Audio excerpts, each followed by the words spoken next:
somos optimistas y estamos tratando de poner mucho empeño en este trabajo. Así que si alguien gusta, allá en la entrada están estas multibiblias. Ojalá y quieran aprovecharlas. Si realmente aman la palabra de Dios, empiecen a leer y se van a dar cuenta que la forma en que este proyecto fue concebido hace que la palabra de Dios sea mucho más comprensible, que la disfrutes leyendo y que digas, wow, yo no me había dado cuenta que eso es lo que la Biblia dice en los primeros capítulos del primer libro que se encuentran dentro de la palabra de Dios. Están invitados, ahí están en la entrada, pueden llevárselos con completa libertad. Esto es, mis hermanos, lo que hemos aprendido hasta este momento. A ver, aquí no avanza o si no me ayudan allá. Esto es lo que hemos visto hasta este momento. Llevamos 2 temas. Nuestro tema se llama Despierta Iglesia. El primer tema se llamó Despierta Iglesia de la falta de empatía. Y si no estuvieron aquí, voy a hacer un resumen bien rápido. Despierta Iglesia de la falta de empatía. ¿Qué es empatía? Es identificarme con la persona que está a mi lado, a la derecha y a la izquierda. Empatía es entender la situación de las otras personas. Tal vez no es tomar sus problemas, porque cada quien tiene sus particulares situaciones, pero eso no impide que yo no pueda comprender lo que afecta a las personas de mi congregación. Y las iglesias dejan de crecer, se duermen cuando venimos a reunirnos como un conjunto de extraños y cuando se dice el amén de la última oración, salimos por la puerta y no me interesa lo que le pase a las demás personas que se reúnen conmigo. Si les va bien, qué bien. Si les va mal, qué mal. Y si una semana no los veo y a la siguiente me entero que alguien tuvo un accidente o no sabía. La empatía despierta en nosotros la necesidad de acercarnos a la gente. Por eso es tan importante que exista empatía. Así que mis hermanos, la iglesia crece, la iglesia se despierta cuando nos volvemos empáticos, cuando terminando nuestra reunión, aquellos que no hemos visto por varias semanas, nos acercamos y les decimos, qué gusto me da que hoy pudiste venir. Y si yo sabía que alguien estaba enfermo, tomarme un par de minutos para poderle decir, ¿todo bien con la salud? ¿Ya todo se resolvió? Sí, yo sé que tu cabeza está desesperada porque se van a acabar el pan colombiano con queso. Yo sé, tu cabeza está pensando en qué quieres ir por tu pan, pero créanme, para mí tiene más valor despertar a la iglesia que una rebanada de pan. Entonces, hermanos, es muy importante que entendamos que la iglesia se despierta, se fortalece y crece cuando nosotros desarrollamos la empatía. En el tema número 2, que fue nuestro tema se llamó Despierta Iglesia, de la pereza espiritual. Bueno, creo que la palabra pereza no la tenemos ya que definir. Todos la entendemos. ¿Qué es la pereza? Pero la pereza espiritual. Lo mismo que la pereza en otras áreas de nuestra vida. Si hablamos de pereza laboral, hablamos de personas que ya no quieren hacer un mínimo esfuerzo para trabajar o que ni siquiera están trabajando. No les interesa moverse. Perfecto. Ahora trae esa idea a la iglesia. ¿Qué es la pereza espiritual? El hecho de que yo vengo a la iglesia, pero me resisto a hacer algo por mi iglesia. No me interesa lo que pasa en la iglesia. Hermanos, va a haber una actividad. ¿Quién puede traer comida? Yo traigo el estómago, la comida, que la traigan otros. Y siempre terminan siendo las mismas personas. 3 o 4 personas que siempre hacen lo mismo. Después de 5, 6, 7, 8 años, ya hasta esas 4 personas se cansaron. Porque dicen, caray, ¿no? Yo siempre traigo y nadie más trae, ¿no? Y tú vuelves a levantar la mano, yo traigo el estómago. No, la pereza espiritual es atreverme a hacer algo distinto, algo diferente. La iglesia de Cristo está llena de necesidades. La iglesia, su única necesidad no es hablar desde un micrófono. Hay muchas formas de poder ayudar a que suceda lo que pasa en nuestra iglesia. Despertemos de la pereza espiritual. Hay iglesias, hermanos, y que la nuestra no se convierta en una de ellas, a donde simplemente siempre vemos a las mismas personas haciendo las mismas cosas. Y no se confundan, ¿eh? porque no quisiera que alguien dijera, oh, yo no estoy en pereza espiritual porque en el culto de adoración yo siempre me levanto a pedir un himno. Pero si llevas 5 años, 8 años levantándote a pedir un himno, cambia algo. Ahora levántate y ora. Y luego la siguiente semana levántate y haz una meditación. Porque siempre son las mismas personas haciendo lo mismo. Y los que están sentados queriendo hacer algo, cuando lo quieren hacer, dicen, ay, ¿para qué lo hago si siempre lo hace ese hermano? Está bien, eso es bastante válido, pero ya después se vuelve un pretexto. No lo quiero hacer porque lo hace el otro hermano. ¿Cuándo entonces tú vas a ser incluido en el trabajo de la iglesia si no te involucras en el trabajo de la iglesia? Hay que despertar de la pereza espiritual. Cuando despertamos de la pereza espiritual, la iglesia crece, la iglesia está viva y nuestra congregación va creciendo en número y no solamente en número, va creciendo en estatura espiritual, en crecimiento espiritual, en madurez espiritual. El tema de hoy, hermanos, se llama Despierta Iglesia del no ganar almas. ¿Cuánto vale un alma? ¿Qué valor tiene un alma? Todos diríamos, sin exagerar, usaríamos la palabra incalculable. No puede calcularse el valor de un alma. Sí, las almas tienen un valor incalculable. Primero, ¿por qué? 2 citas de la Biblia.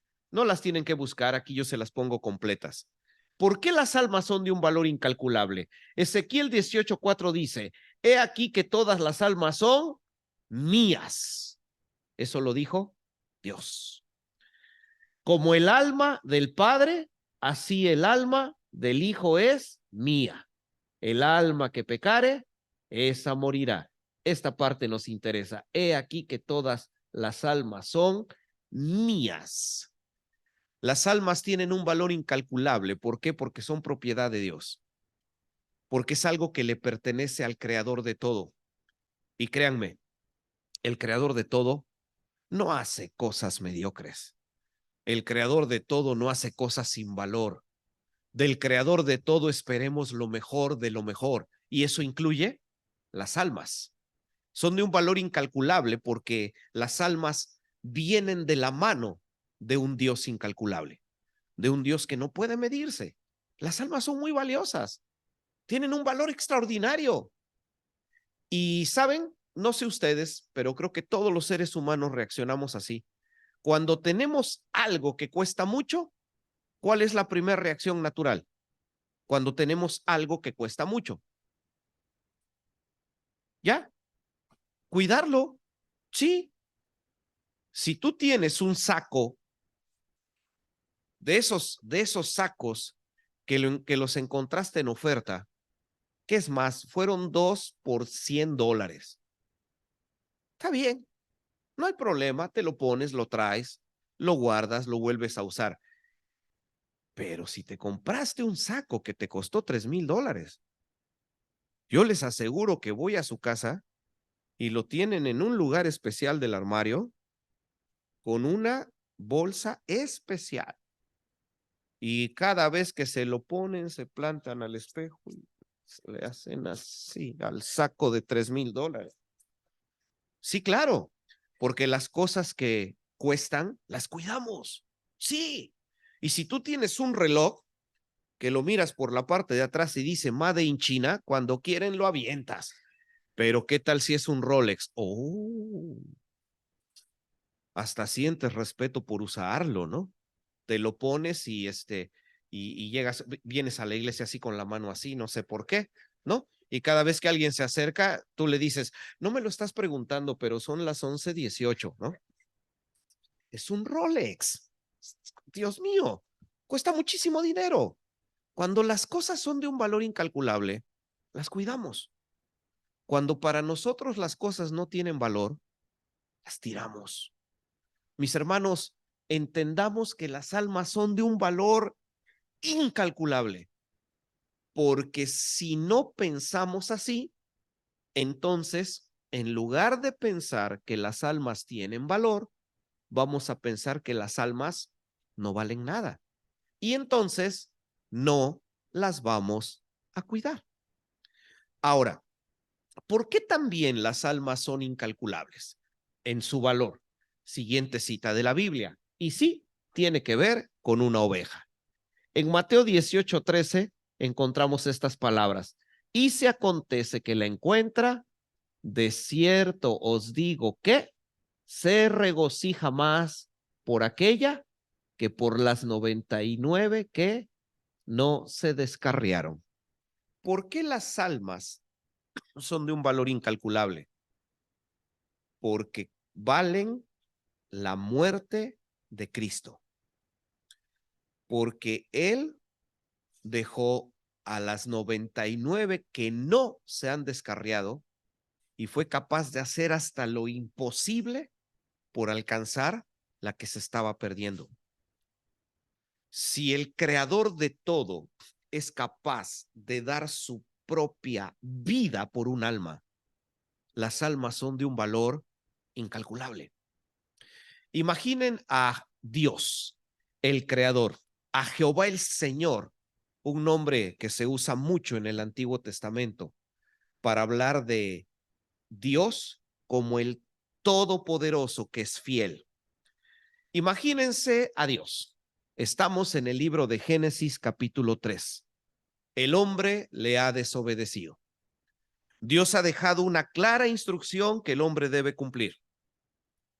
De todo árbol que hay en el huerto puedes comer, pero del árbol del conocimiento del bien y del mal no comerás, porque el día que comas de ese fruto, ciertamente morirás. Y el hombre le desobedece. Eva es seducida por la tentación de la serpiente, quien le ofrece la misma tentación que hizo caer a Satanás. Dios sabe, le dice la serpiente a la mujer, que el día que comas de ese fruto vas a ser como Dios. ¿Quién puede resistirse a eso? Ser el mejor de todos. Eva no podía quedarse con la idea de ser inferior a la serpiente. Ella debía de tener algo más que la hiciera especial. ¿Y por qué no? Incluso especial que el propio hombre. Y después de comer del fruto y desobedecer, le ofrece el fruto al hombre. Y entonces ahora el hombre cae en el mismo truco. Él ya no quiere ser menos que la mujer, que ahora parece más inteligente y más astuta. Él también debe tener eso que ella tiene. Ya conocemos el final de la historia. Nosotros somos el final de esa historia. Ahora imagínense a Jehová el Señor observando. El hombre acaba de pecar. Él solamente le pidió una cosa, obediencia voluntaria, y el hombre fue incapaz de obedecer. Piensen a Dios observando a Adán y Eva cuando han pecado. La Biblia dice que la presencia de Dios se manifestó en el huerto de Edén y llama al hombre y le dice, ¿dónde estás tú? Ahora imaginen a Dios unos segundos antes de hacer esa pregunta. Unos segundos antes. Él ya sabe que el hombre pecó. Piensen esto. El Dios todopoderoso en quien creemos, en ese instante, al ver la creación caída, tenía el poder de desaparecer el universo, tenía el poder de desaparecer a la criatura caída, tenía el poder de desaparecer al propio Satanás y a todos los seres espirituales, ángeles, arcángeles, y empezar de nuevo desde cero. ¿Tenía ese poder? Sí. ¿Tiene ese poder? Sí. Y sin embargo, no lo quiso hacer. No lo quiso hacer. Porque en el corazón de Dios existía el deseo de rescatar a su creación en lugar de perderla. Y él fue capaz de dar su vida en lugar de perderla a su criatura. Por eso es que las almas son de un valor incalculable. ¿Cuánto ustedes aman a un alma? ¿Amamos a las almas lo mismo que Dios las ama? Te subes al tren donde tienes que ir al trabajo en la mañana y un buen día la rutina de siempre se rompe, porque a la hora de sentarte te sientas junto a una persona que nunca habías visto y ahí sentada junto a ti voltea y te sonríe y tú cortésmente le sonríes. Y ahora ella te dice, no ha hecho mucho frío, ¿verdad? El invierno se está retrasando. Ajá, porque ya para estas fechas, en ocasiones ya teníamos incluso nieve. ¿Y tú? Ajá. Oiga, y todo esto como que es parte de esa cuestión del calentamiento global, ¿no? Que cada vez vamos a tener temporadas de calor más fuertes y cada vez lluvias más intensas. Es porque se eleva la temperatura del mar, por eso está pasando que 14 provincias en la República Dominicana están en estado de emergencia. A mí no me vengan con cuentos, yo soy la mitad dominicano y son 14 provincias, yo las conté. Mi mitad dominicana llega el 6 de diciembre, entonces, hermanos, yo sé de esos asuntos. Entonces, mis hermanos, ahí está la persona en el tren. Oiga, y este asunto es como que cuestión como que del calentamiento global y tú. Ajá, ajá. Oiga, pero a mí me han dicho que en la Biblia como que ya de estas cosas se hablaban. ¿Y tú? Ah, vuelves a sonreír, te volteas hacia tu lado, te arropas bien, cruzas los brazos y te haces el dormido para que la persona te deje de hablar del calentamiento global. Mientras tanto, Dios hizo que un alma se acercara con necesidad de él para que tú abrieras la boca que siempre tienes cerrada y le dijeras a esa alma que Dios la ama y tú preferiste el calor de tu chamarra, de tu jaque. Ahí. Mis hermanos, ¿cuánto amamos las almas por las cuales el Señor dio su vida? Para animarles a amar a las almas, vamos a reflexionar sobre una historia que es muy conocida. Está en el libro de Hechos, no vamos a poder leer todo el capítulo, pero es una historia donde participa un apóstol y un gentil, Pedro y Cornelio. De hecho, Cornelio es el único convertido no judío de quien se nos dan más detalles en la Biblia, del que se nos dan más detalles. No estoy diciendo que fue el único. En Hechos capítulo 8 se nos habla de un eunuco, pero estoy siendo claro, el convertido no judío del que se nos dan más detalles. Ahora, la historia de Pedro y de Cornelio tiene mucho que enseñarnos. Pero a diferencia de como usualmente leemos las historias de la Biblia, que comenzamos por el principio hasta llegar al final, hoy vamos a comenzar con el final. ¿Cuál es el final? Que en la casa de Cornelio, él y su familia y un grupo numeroso de personas aceptan a Cristo. Después de escuchar el mensaje que el apóstol Pedro les comparte. Creen en Jesús y sienten la necesidad de manifestar lo que ya pasó aquí adentro. ¿Qué pasó adentro del corazón de Cornelio, su familia y la gente que estaba en su casa? Simplemente que ellos ya se unieron a Cristo, pero lo quieren demostrar. Y eso se demuestra a través del bautizo. Entonces, una vez que ellos escuchan ese mensaje, le preguntan a Pedro si pueden bautizarse. Y después de que Dios hace un milagro en las personas que estaban en la casa, el propio apóstol Pedro dice, al observar ese milagro, ¿cómo le podemos negar el agua a estas personas? Y los bautizan.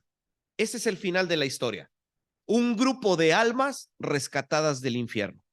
Ese es el final. Pero ahora vamos a regresar. ¿Cómo se pudo llegar a ese final? Se pudo llegar a ese final porque se unieron dos cosas. Un ángel le habló a él y le dijo, mándalo a traer a él. Ahora imagínense a Cornelio despertando de esa visión angelical y diciendo, no, lo que hoy me fumé sí estuvo fuerte.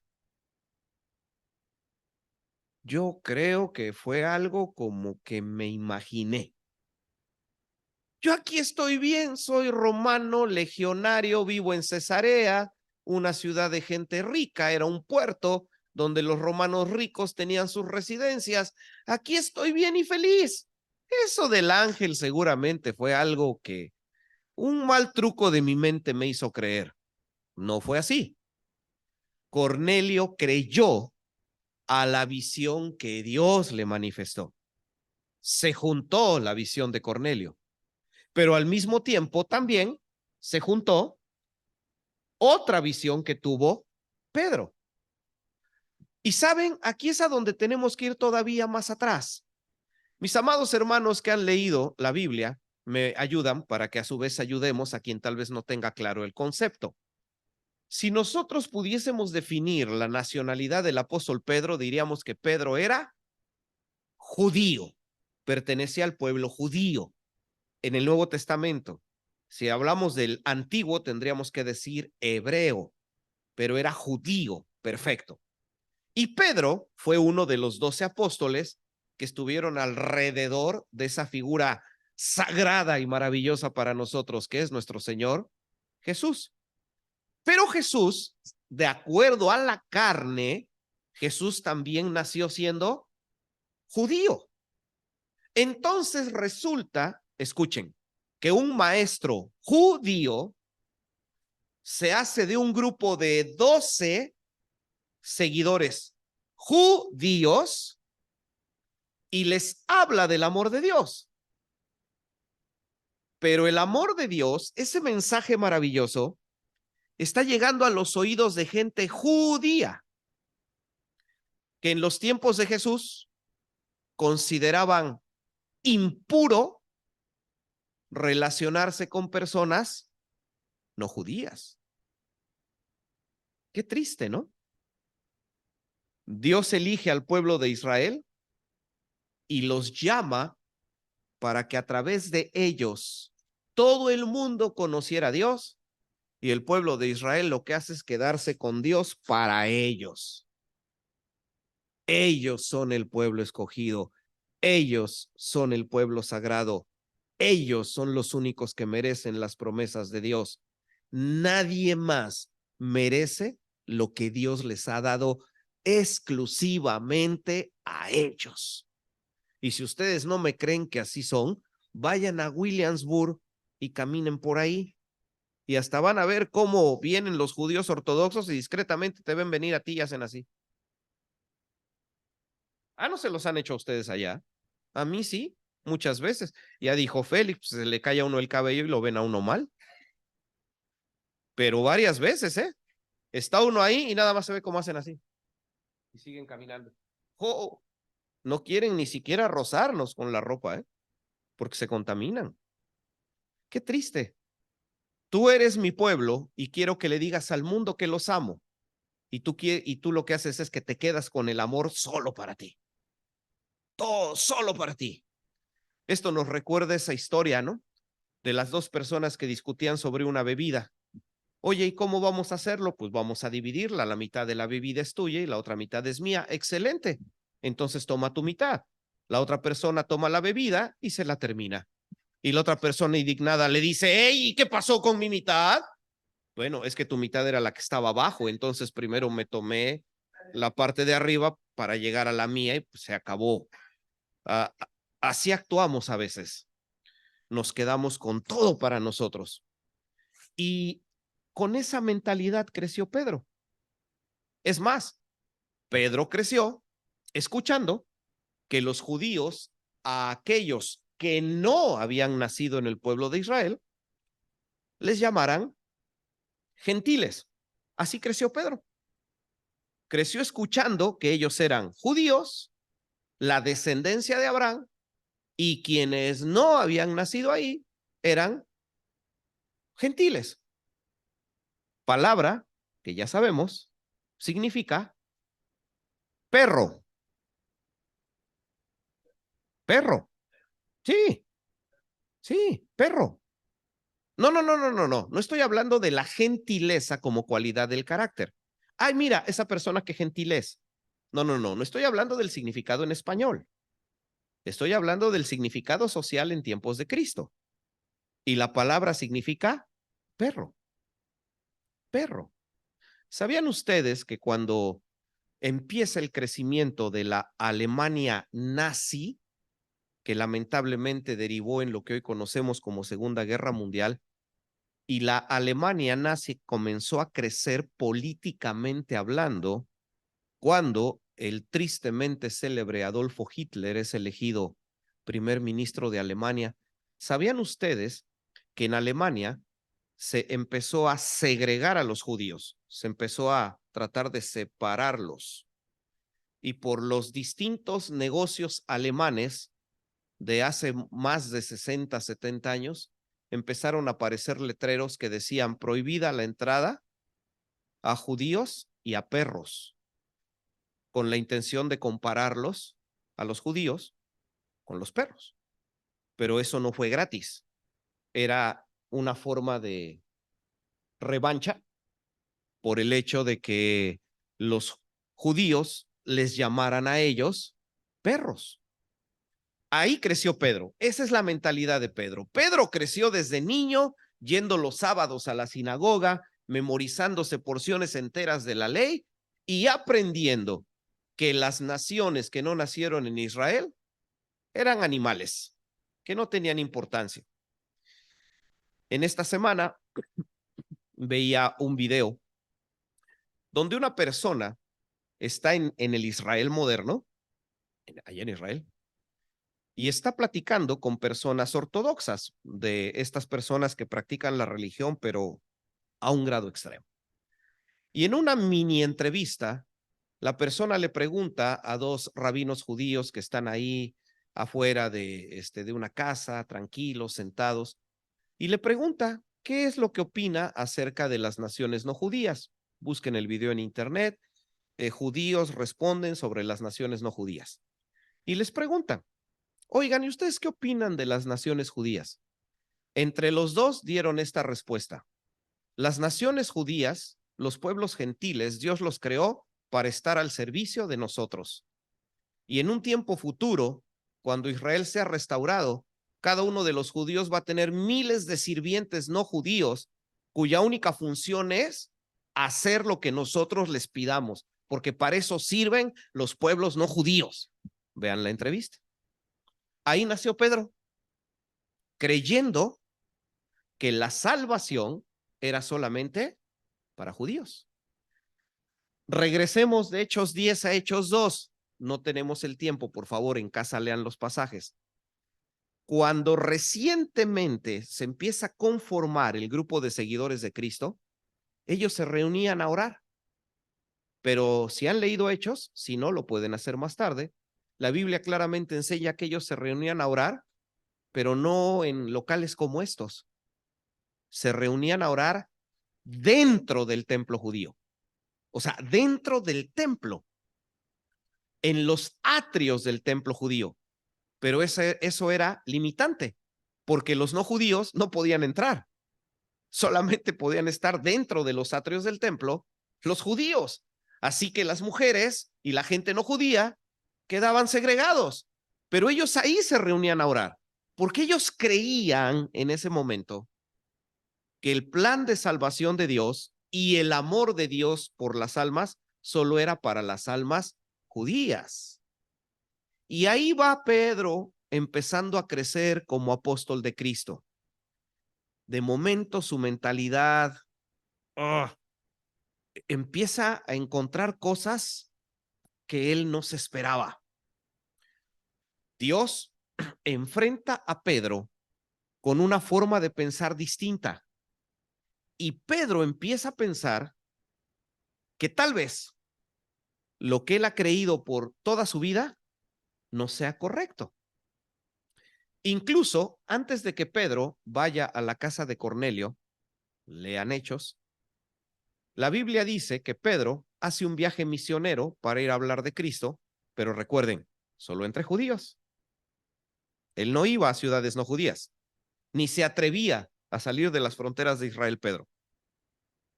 Bueno, Pedro hace un viaje misionero y resulta que antes de encontrarse con Cornelio, en ese viaje misionero, mientras él está de viaje, le dicen a Pedro, Pedro, aquí en una ciudad hay una sierva fiel de Dios que se ha muerto.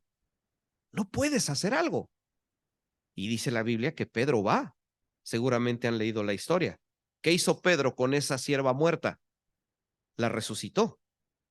Pero cuando lean la historia, noten un detalle al cual nadie le pone atención. Nadie. Y es un detalle muy importante, porque nos permite ver lo que había en la cabeza de Pedro. Dice la Biblia que Pedro entra a la habitación donde está el cadáver de esta mujer y entonces la resucita. Y dice la Biblia, búsquenlo si no me creen. La resucita y ya que la resucita, la toma de la mano y la levanta. O sea, Pedro es judío, judío. Él no quiere tocar un cadáver porque está prohibido. La toca hasta que ya volvió a vivir. Antes no la toca. Búsquenlo en Hechos. Todavía Pedro quiere seguir pensando como judío. Y todavía Pedro quiere seguir creyendo que las únicas almas que tienen valor son las almas judías. Resulta que después de ese milagro, Pedro llega a una ciudad que estaba junto al mar. Una ciudad pequeña, muy pequeña en aquel tiempo, llamada Jope. Y la Biblia dice que cuando Pedro entra a Jope, él se toma o se encuentra con una sorpresa. Que la única casa donde le ofrecen hospedaje es la casa de alguien que la Biblia llama Simón el curtidor. Y ustedes dirán, ¿y quiénes son los curtidores? Los que trabajan con piel, los que hacen cosas de piel. Modernamente, chamarras de piel, jackets de piel, mochilas, cinturones con piel. Pero para poder trabajar con piel de animales, tienes que trabajar con animales muertos. Entonces Pedro, resulta que la única casa que lo hospeda es la de Simón, el curtidor. Y ahí tenemos a este judío que quiere seguir pensando como judío, que no se atrevió a tocar el cadáver de una fiel sierva de Dios por temor a contaminarse, y ahora resulta que está en una casa donde ve pasar de un lado para el otro cadáveres de animales. Pareciera que Dios está queriendo hacerle entender a Pedro que algo aquí adentro de él debe cambiar, pero Pedro parece que no lo quiere entender todavía. Y mientras, perdón, Pedro se encuentra en esta situación, en casa de Simón el curtidor, hospedado ahí, sube a la azotea a orar. Sí, sí, religiosamente, como los judíos, cada 3 horas, sin falta, porque él quiere seguir pensando como judío.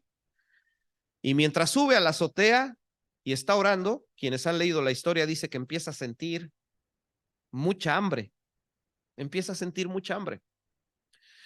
Y mientras está sintiendo hambre, cae en un estado de éxtasis y Dios le muestra una visión. Todos hemos tal vez escuchado alguna vez la historia. Un gran lienzo, una gran tela que contiene toda clase de animales dentro de ella, desciende del cielo y Pedro escucha una voz que le dice, Pedro, porque él estaba postrado orando como judío, Pedro, levántate, mata y come.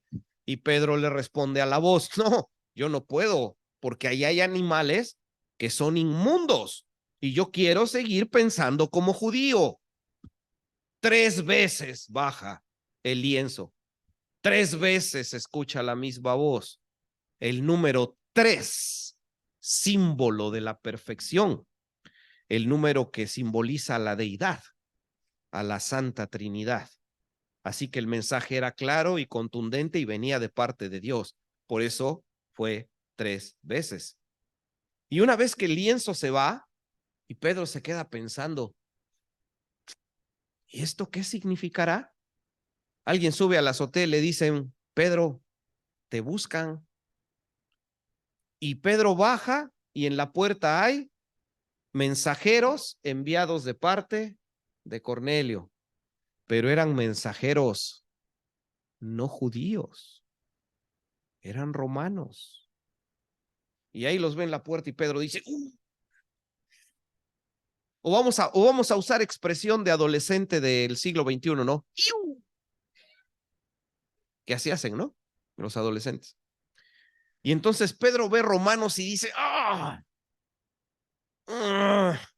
Pero hay algo dentro de su cabeza que le dice que la visión está relacionada con los mensajeros. Entonces Pedro, como el viaje era largo, los invita a que se queden con él en la casa de Simón para al día siguiente emprender el viaje. Entonces Pedro como que ya empieza a cambiar, ¿no? Porque ya se está atreviendo a dormir donde hay gentiles y ya no le molesta tanto. Al día siguiente, recuerden, estamos con la historia desde el final hasta el principio, ya vamos llegando al final, inician el viaje, llegan a la casa de Cornelio y cuando entran a la casa, según el relato de la Biblia, lo primero que Cornelio hace es que se postra a los pies de Pedro. O sea, lo quiere adorar. Y Pedro ahí ve a Cornelio tirado y Pedro dice, no, espera, esto no es lo que me enseñó Cristo. Yo no aprendí esto de Cristo. No, o sea, soy judío, sí, y la salvación es de nosotros y somos el pueblo de Dios, pero no somos alguien que deba ser adorado. Solamente el gran yo soy de Israel debe ser adorado. Entonces Pedro le dice a Cornelio, no, levántate, yo soy un hombre como tú no me tienes que adorar.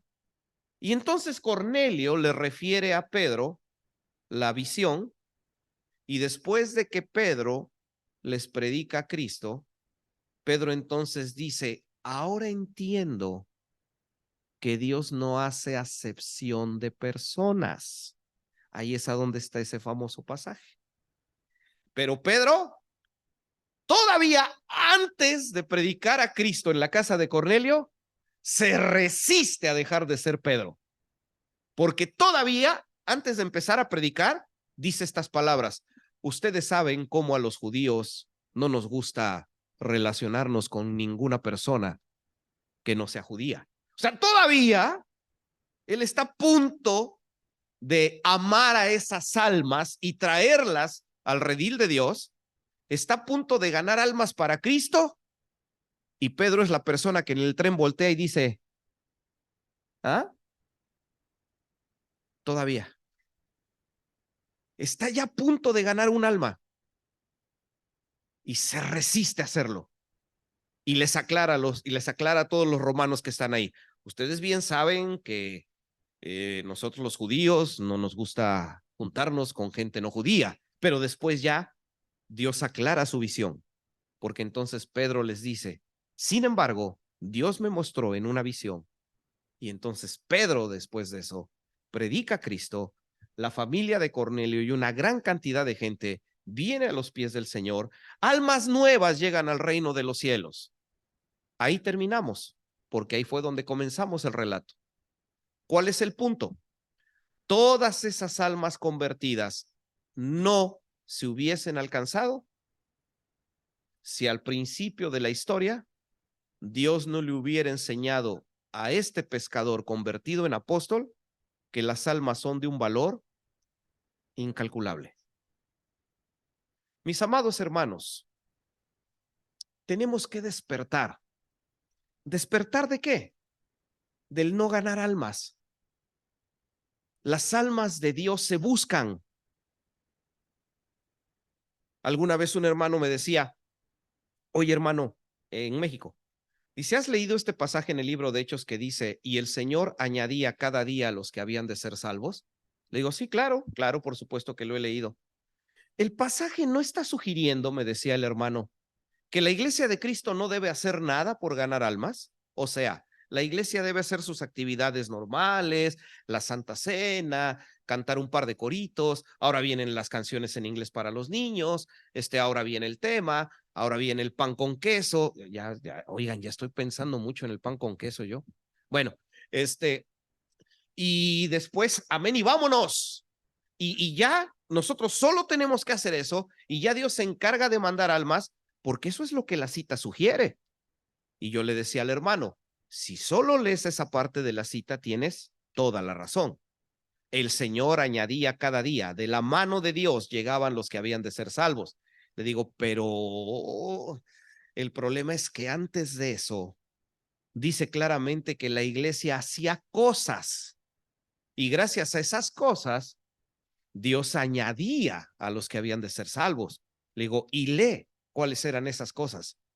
Lo pueden leer en Hechos capítulo 2, de los versículos 40 al 42. ¿Qué es lo que hacía la iglesia? Tenían favor con todo el pueblo, comían el pan por las casas, tenían sencillez de corazón. Le digo, y entonces con esas cualidades, Dios añadía a los que habían de ser salvos. O sea, ellos sentían amor por las almas. ¿Cómo lo manifestaban? Bien simple. Nosotros como iglesia debemos mostrarle al mundo lo que el mundo necesita, para que así el mundo sienta necesidad de la iglesia. Eso es lo que hacían los creyentes en ese tiempo. Si alguien se perdió a la mitad de la frase, una vez más, la iglesia debe mostrarle al mundo lo que el mundo está necesitando, para que así el mundo sienta necesidad de la iglesia. Allá, afuera de esa puerta, ¿hay matrimonios haciéndose pedazos, divorciándose, lastimándose? ¿Les van a dar ganas de entrar a esta puerta si acá los matrimonios están igual? Allá afuera, la gente está viviendo en conflictos, depresiones, ansiedades, cargas psicológicas.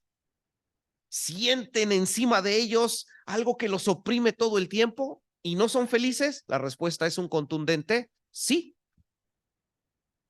¿Creen ustedes que van a sentir deseos de cruzar la puerta y entrar acá si vienen a encontrar personas que se están quejando de todo?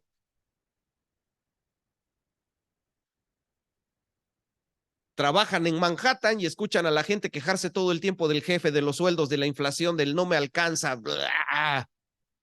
Llegan a la iglesia y ahora aquí se encuentran al que se queja del anciano, del pastor, del que hace esto, del que no hace aquello, de la otra que no hace esto, de la chismosa. ¿Cuándo van a tener ganas de venir acá? La iglesia debe mostrarle al mundo lo que el mundo necesita para que el mundo sienta necesidad de la iglesia. Ellos sentían amor por las almas, porque se mostraban plenos, se mostraban felices, comían con sencillez, nadie se creía más que los demás y la gente de alrededor empezaba a ver eso y sentían necesidad de lo que ellos tenían. Mis hermanos, tenemos que despertar del sueño de no ganar almas. Las almas no llegan, se buscan. Y la iglesia cristiana ha cometido un error muy grave en los últimos 30 años. ¿Cuál es ese error? Hemos comprado la idea equivocada de que la iglesia tiene que organizar actividades masivas y llenar estadios para ganar almas. Ah, cómo nos emocionan esas historias. En el estado norteamericano de tal lugar, en la universidad fulana de tal, empezaron a predicar a Jesucristo y se han convertido 2,000, 3,000 y nos han vendido la idea de que así es como se ganan las almas. Y yo no estoy diciendo que así no se ganen las almas. No, claro que se ganan almas, por supuesto. Pero el punto al que voy es que por donde tú busques en el Nuevo Testamento, solamente verás 2 ocasiones cuando eso sucedió. En todas las demás, la gente tenía que ir a buscar a las almas. O díganme ustedes qué cosa fueron los 3 viajes misioneros de Pablo. Fueron viajes para ir a buscar almas. Eso es lo que fueron los viajes misioneros de Pablo. ¿Qué fueron los viajes misioneros de Pedro? Viajes para ir a buscar almas. Mis hermanos, hemos creído la mentira de que hay que organizar actividades masivas cuando la realidad es que desde siempre la iglesia crece más rápido, no por las actividades masivas, sino por el evangelismo persona a persona. es como más rápido crece la iglesia. Y esto nos lleva a una pregunta incómoda pero necesaria. ¿Cuándo fue la última vez que trajiste a alguien a los pies de Cristo?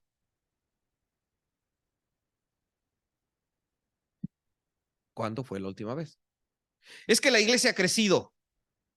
¿Por qué? Porque el que iba a la iglesia de allá ahora viene a la de acá. Pues como que eso no es crecimiento, ¿no?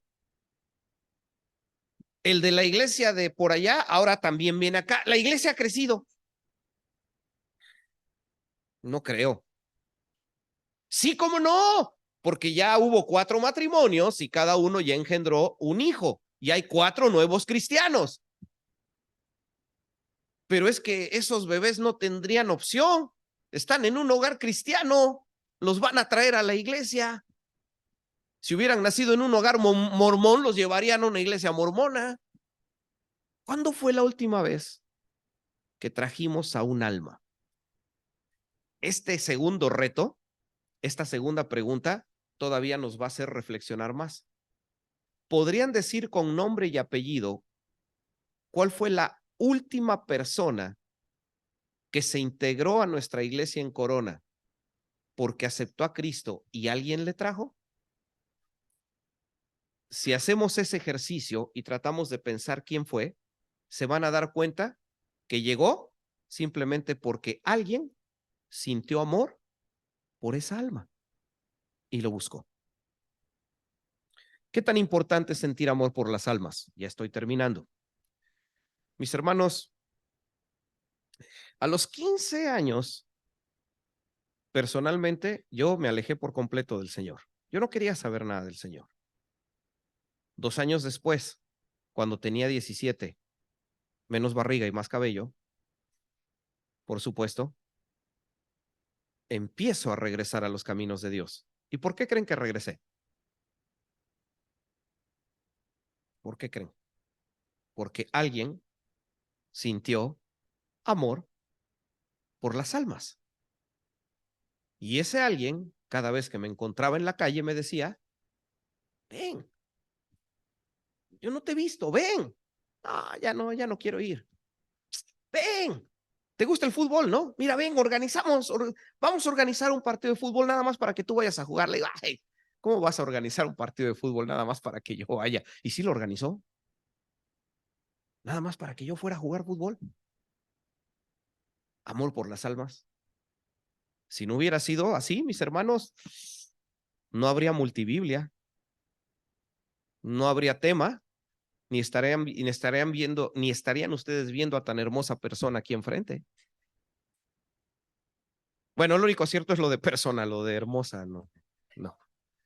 Entonces, hermanos, yo sí quisiera en estos últimos minutos antes de orar que pensemos en la necesidad de amar a las almas.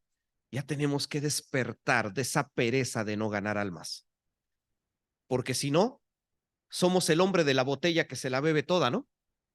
Ya aquí tengo la salvación segura, que los demás se vayan al infierno, porque realmente eso es lo que estamos demostrando, ¿no?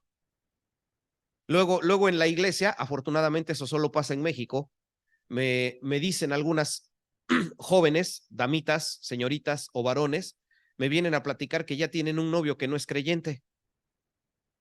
Afortunadamente, gracias a Dios, gracias Señor, solo pasa en México, que vienen conmigo y me platican, ¿no?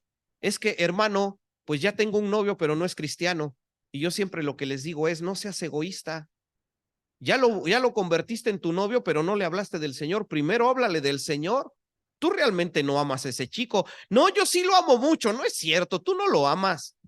Si realmente lo amaras, lo traes a la iglesia. Ya le quieres dar caricias y besos, pero que se vaya al infierno, ¿no? Le digo, oye, qué egoísta eres. Que eso es egoísmo puro. Ya tengo en mi mano el boleto al cielo. Si los demás se perdieron su boleto, Dios los bendiga. Somos la persona que se toma la bebida completa, somos la gente volteando en el tren diciéndole, ah, y no sentimos despertar ese amor por las almas que debiéramos de sentirlo, porque tú y yo somos reflejo de Dios y las almas son de un valor incalculable, porque aquel que dice todas las almas son mías fue a una cruz para salvar a todas y cada una de ellas. Pero para que esas almas sean salvas, el mensaje tiene que llegar a través de ti, no a través de él. ¿Creen ustedes que Dios no podría volver a manifestar ángeles como el ángel que vio Cornelio a cada creyente ahorita? Que ahorita está allá afuera Félix dando las cajas de amor, y que cuando estuviera dando una caja de amor se apareciera un ángel ahí, ¿no?